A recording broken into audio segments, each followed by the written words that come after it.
The sun dipped low over Oak Island, casting a golden glow across the marshy shores of Smith's Cove. Rick and Marty Laguna stood near the water's edge, their boots sinking slightly into the damp earth.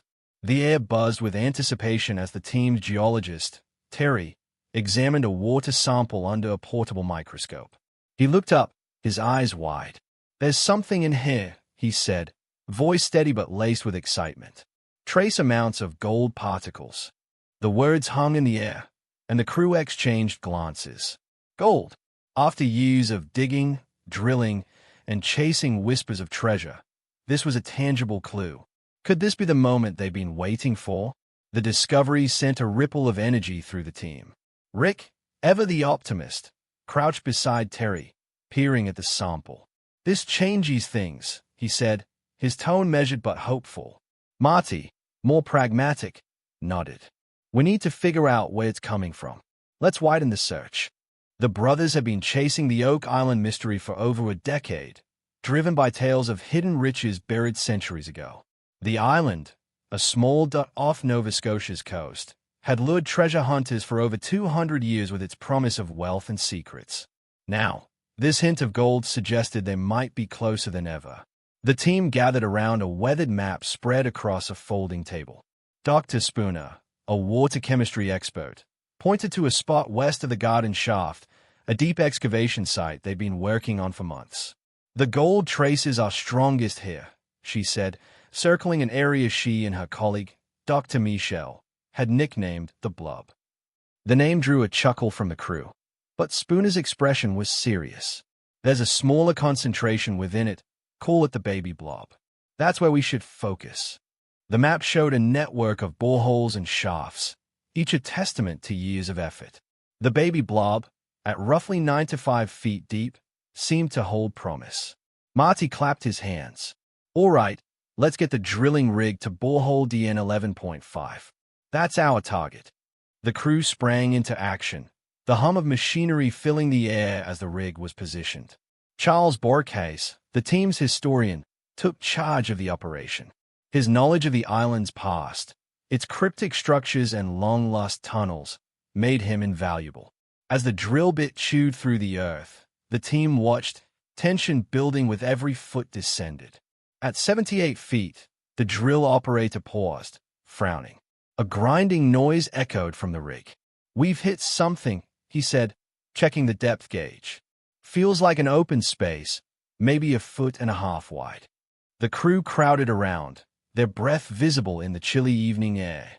Rick's voice cut through the murmurs. "An open space at 90 feet. That's not natural." Terry, the geologist, nodded. "Could be a void or tunnel. We need a core sample to know more." The drill operator adjusted the equipment, and the team waited, the silence heavy with possibility. When the core sample was pulled up, it revealed chunks of wood, dark and waterlogged. Marty held a piece in his hands, turning it over. "This looks hand-cut," he said, tracing the edges. "Someone was down there, maybe centuries ago." The discovery sparked a flurry of questions. Who had built this? Was it part of a larger structure? The wood was sent to the lab for analysis, and the team turned their attention to the garden shaft, where recent progress had uncovered another clue, a hand-carved wooden ladder, perfectly preserved, descending into a water-filled tunnel. Rick climbed down the shaft, his flashlight cutting through the darkness. The ladder's rungs, worn but sturdy, creaked under his weight. At 40 feet, he paused, running his hand along the wood. "This is old," he called up to Marty. "Really old. Whoever made this knew what they were doing."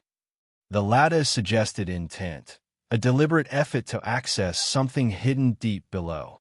The brothers speculated. Could this be tied to the gold in the water? Was it a path to the treasure? Back at the surface, the team convened at the Oak Island Interpretive Center, a small building filled with maps, artifacts, and years of research. Emma Culligan, a metal archaeologist, joined them to review the wood sample results. She pushed her glasses up and spread out a report. "The wood dates back at least 200 years, she said. "But here's the kicker. There's gold residue on it. Not much, but it's there." The room erupted in murmurs. "Gold on the wood, gold in the water. Patterns were emerging. "We're on the right track," Emma added, her voice calm but confident. The team's excitement grew, but so did their challenges. The garden shaft, now reinforced with wooden beams, was a maze of mud and water. Pumps worked overtime to keep it clear, but progress was slow. Charles, studying old survey notes from Fred Nolan, a legendary Oak Island researcher, pointed to a map. "Fred found a stone formation here on Lot 26, he said, tapping the paper. "He called it the quadrilateral. It's not natural, and it's near where we're digging." The team decided to investigate, and Rick, along with team member Peter Romke, set out to explore the site. On Lot 26, they found it, a low stone wall, moss-covered and uneven, stretching across the forest floor. Peter knelt, brushing away dirt. "This looks deliberate," he said, "like someone built it to mark something." Rick nodded, his mind racing. The wall, combined with Nolan's other discoveries, like a massive cross-shaped formation dubbed Nolan's Cross, suggested the island held more than random artifacts. It felt like a puzzle, each piece hinting at a larger design. The team's historian, Charles, dug deeper into Nolan's notes, shared by Fred's son, Tom. Among them was a sketch of an old well, filled with broken pottery, that didn't fit the island's typical landscape. "This well could be a clue," Tom said, his voice tinged with his father's passion. "Dad always thought it was connected to the treasure." The pottery, dated to the 17th century, raised new questions. Was it left by early settlers, pirates, or someone else entirely? As the team pieced together these findings, the island's history came into sharper focus. Oak Island wasn't just a treasure hunt. It was a historical enigma. Legends whispered of the Knights Templar, a medieval order of Christian warriors, hiding their riches here. Artifacts like a lead cross found years earlier fueled speculation. Could the Templars have buried not just gold, but sacred relics like the Holy Grail or the Ark of the Covenant? The ideas seemed far-fetched, yet the evidence, coins, tools, and now gold traces, kept the theory alive. The drilling at borehole Den 11.5 resumed, the rig grinding deeper into the earth. At 88 feet, another anomaly appeared, air bubbles rising through the soil. Terry's eyes lit up. "This could mean a void or a tunnel," he said. "Maybe even a flood tunnel." Flood tunnels, rumored to protect the treasure by flooding shafts with seawater, were a hallmark of Oak Island's mystery. The team collected water samples, hoping for more traces of gold or other clues. To tackle the unstable ground, the team partnered with the Juma Mining Company, experts in deep excavation. The plan was bold: reinforce the garden shaft and nearby boreholes with concrete to prevent collapses and flooding. This could take months, Marty warned, but the crew agreed it was worth the wait. The possibility of uncovering a network of tunnels, perhaps the legendary Money Pit itself, kept them focused. The Money Pit, a site that collapsed in 1861, was at the heart of Oak Island's lore.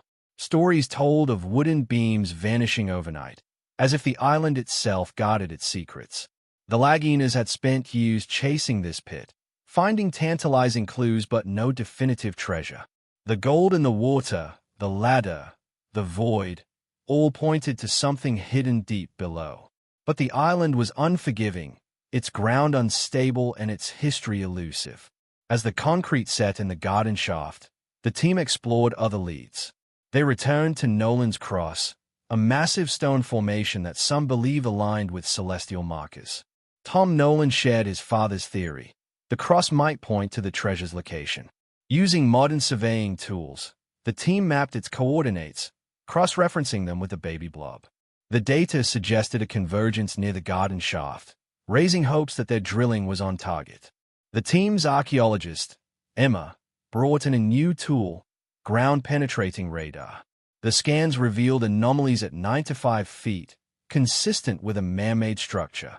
"This could be a chamber," she said, pointing to the screen, "or a tunnel connecting to the Money Pit." The team planned 12 more boreholes to map the area, each one a gamble, but also a step closer to answers. One evening, as the crew gathered around a campfire, Rick shared a story from the island's past. In the 1700s, 3 young men reportedly found a depression in the ground, marked by a ship's tackle block hanging from a tree. They dug, uncovering a shaft with wooden platforms every 10 feet. But at 30 feet, water flooded in, halting their efforts. That story, passed down through generations, had sparked the treasure hunt that still consumed the island. "We're not just chasing gold," Rick said, his voice soft. "We're chasing their story, whoever they were." The team's determination grew with each discovery. A coin, dated 1652, surfaced in a nearby dig, its worn surface hinting at Spanish or Portuguese origins. A rusted tool, possibly a pickaxe, was found near the stone wall. Each artifact was a breadcrumb, leading deeper into the island's past. The Lagunas knew the risks. 6 lives had been lost in the treasure hunt over the centuries, but they pressed on, driven by the need to know. As winter approached, the team prepared for a new phase. The Juma Mining Company reported progress on the shaft reinforcements, promising safe access by spring. In the meantime, the team analyzed water samples from the air bubble site. The results were startling. Not only gold but traces of silver and copper, suggesting a mixed cache. "This isn't just a single chest," Marty said, studying the data. "It could be a whole network of deposits." The team's historian, Charles, uncovered another clue in old records, a 19th-century account of a lost tunnel that explorers had found and then mysteriously lost again. The description matched the void at borehole DN 11.5. "If we can find that tunnel," Charles said, "we might find the original money pit." The idea electrified the team. They planned to use sonar to map the underground spaces, hoping to trace the tunnel's path. One morning, as the team surveyed the island, they stumbled across a new find, a small stone marker, etched with a faint symbol resembling a cross. Emma knelt beside it, brushing away dirt. "This looks intentional," she said. "It could be a Templar symbol." The discovery reignited debates about the Knights Templar. Had they sailed to Oak Island in the 1300s, hiding their wealth from persecution? The lead cross, the stone wall, the marker, all seemed to point to something more than a pirate's hoard. The team's next step was to drill at borehole 8.5, where radar had detected another anomaly. As the rig descended, water began rushing into the shaft from the land side, a sign of a flood tunnel. The Juma crew quickly sealed the area, but the incident confirmed their suspicions. The island was engineered to protect its secrets. "Someone went to a lot of trouble," Marty said, shaking his head. This wasn't random. As the team waited for the shafts to be fully stabilized, they explored the island's surface. Near Nolan's Cross, they found a cluster of small stones arranged in a circle. Peter, ever curious, dug beneath them, uncovering a piece of bone, possibly human. The find sent a chill through the crew. Was it a remnant of an ancient burial, a sacrifice, or simply a lost explorer? The bone was sent for analysis, and the team braced for what it might reveal. The Oak Island mystery was more than a treasure hunt. It was a journey into history. Each artifact, from a coin to a ladder, told a story of ambition, secrecy, and perhaps desperation. The Lagunas and their team weren't just digging for gold. They were unearthing the lives of those who came before. The island held their secrets, buried in mud and mystery, waiting to be uncovered. Spring arrived, and the reinforced garden shaft was ready. The team descended, flashlights piercing the dark. At 60 feet, they found another wooden structure, a platform, much like those described in the 1700s. It was intact, its edges worn but deliberate. Rick ran his hand along it, his voice hushed. "This is it," he said. "This is what they found all those years ago." The platform suggested a shaft designed to hide something valuable, perhaps just a few feet deeper. The drilling at borehole 13.5 yielded another surprise, a metal fragment, possibly part of a chest hinge. Emma examined it under a magnifying glass. "This is consistent with 17th-century craftsmanship," she said. The team's excitement was palpable. Were they finally closing in on the money pit? The fragment was sent for testing, and the team planned their next move, a high-resolution sonar scan to map the underground network. As the season progressed, the team uncovered more clues.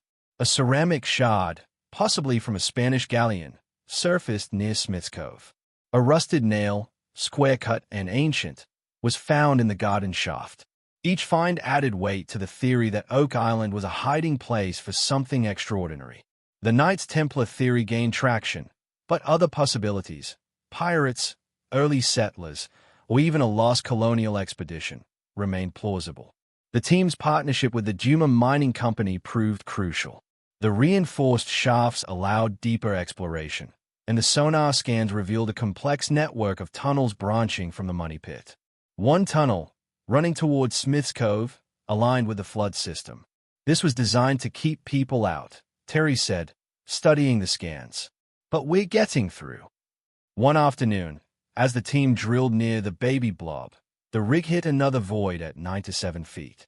Water samples from the site showed elevated levels of gold, stronger than before. Marty called the crew together. "We're close," he said, his voice steady. This could be the moment. The team prepared to lower a camera into the void, hoping to catch a glimpse of what lay below. The camera feed flickered to life, revealing a dark, cavernous space. Shapes loomed in the shadows, wooden beams, perhaps part of a chest or a collapsed tunnel. The team leaned closer, their faces lit by the screen. "That's not natural," Emma whispered. The feed cut out, leaving the team in stunned silence. What had they seen? Was it the treasure, or another layer of the island's defenses? As the team planned their next steps, they reflected on their journey. Oak Island was more than a hunt for gold. It was a quest for truth. The artifacts, the tunnels, the stories, they all pointed to a past filled with ambition and secrecy. The Laginas knew they were part of something bigger, a legacy of explorers stretching back centuries. Each clue brought them closer, not just to treasure, but to understanding who had come to this island and why. The team scheduled a final dig for the season, targeting the void near the baby blob. The Juma crew reinforced the borehole, and the team prepared to descend. Rick stood at the edge, looking out over the island. "We're not just digging for treasure," he said to Marty. "We're digging for answers." Marty nodded, a smile breaking through. "And we're not stopping until we find them." The Oak Island mystery remained unsolved, but the Laginas were undeterred. The gold, the ladder, the voids, they were pieces of a puzzle that spanned centuries. As the team packed up for the season, they left with renewed hope. The island's secrets were still buried, but they were closer than ever to uncovering them. What lay beneath Oak Island? Only time, and a little more digging, would tell.